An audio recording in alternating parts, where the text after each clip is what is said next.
Sup everybody. Alright, haven't done a rant for a bit. Been stewing on this one for a little bit because I wanted to, I need to be feeling it to do it and really enjoy it and put the best content out there, I guess. It goes, one of those things that goes both ways as far as fighters slash trainers and promoters.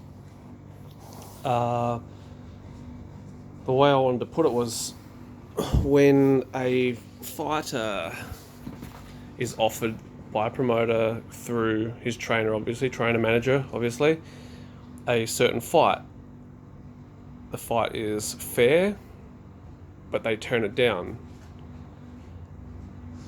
I believe promoters should automatically cut that person off from fighting on that show, not bother trying to find him another opponent. There's too much hopping and trying to skip certain fighters, try not to fight certain people. If a fighter's had the same amount of fights, shouldn't really matter. Should just take it all, really.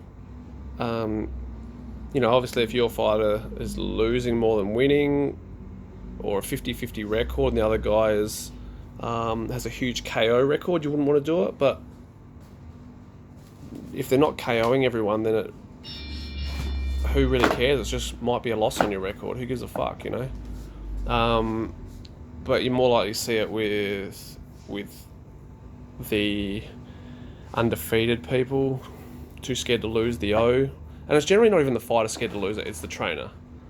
It's that perfect record that makes the trainer feel like he's worth something.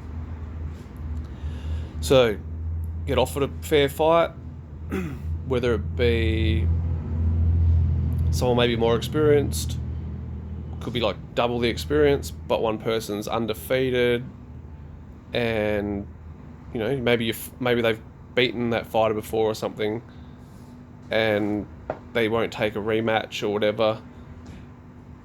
If it's a fair matchup, should be taken, fair and square. There's no ifs, buts, or maybes.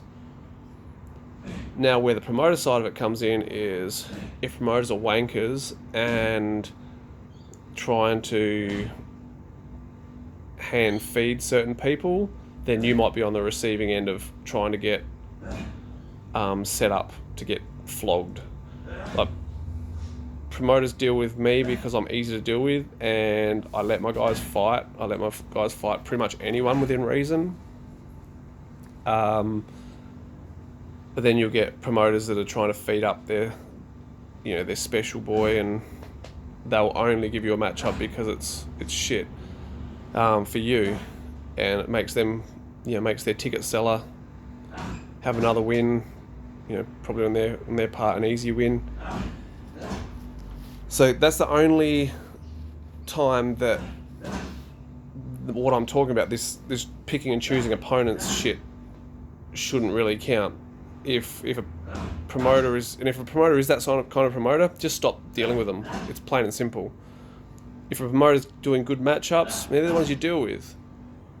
It ain't about perfect records. It ain't about the fireworks and the fucking dancers and girls and the how hot the ring card girls are and all that sort of shit. It's about good fights, quality matchups, and trainers need to be on board with testing their fighters, challenging their fighters. The fact that trainers actually give their fighters 100% choice is a bit ridiculous anyway. As a trainer, if a trainer had to ask my opinion on a certain matchup, then I know that trainer doesn't give two fucks about their fighter. Like, if I asked my fighter if they thought they could beat so-and-so, if they want to fight so-and-so, it shows that I have zero belief in what I'm doing, what I'm teaching. Obviously, you ask, okay, are you available to fight on this date, or you've been nominated for this show, here's the matchup you've got. There should be no ifs, buts, or maybes. If you've nominated for a show at a certain weight and there's another person at that weight with similar experience or a better record, whatever, just take the fucking fight. like trying to hold on to your undefeated record is just going to end in disaster for yourself, because once you get that loss, if you've had 10 straight wins, you get your first loss, it's going to kick you in the dick like a fucking horse, you know? So I think it's really important that people just start taking fights. As I said, there is within reason, like you're not going to take a fight against someone who's a knockout artist, even if you've got the same amount of fights and your record is, if your record's is pretty average, say 15 fights, pretty average, plus go against 15 fights who's undefeated but with a huge KO record, you wouldn't do it. That'd be silly unless you've got a very durable fighter who's just a journeyman that, you know, can take punishment, and that's obviously previously discussed between you of what sort of position you are in as fighters, fighter and trainer. But if someone's 15-0 and has, you know, a couple of KOs on their record and whatever, why not take it? Be stupid not to. Same the other way. Say you got a fighter who's, 20 fights for 10 wins, and someone's 10-0.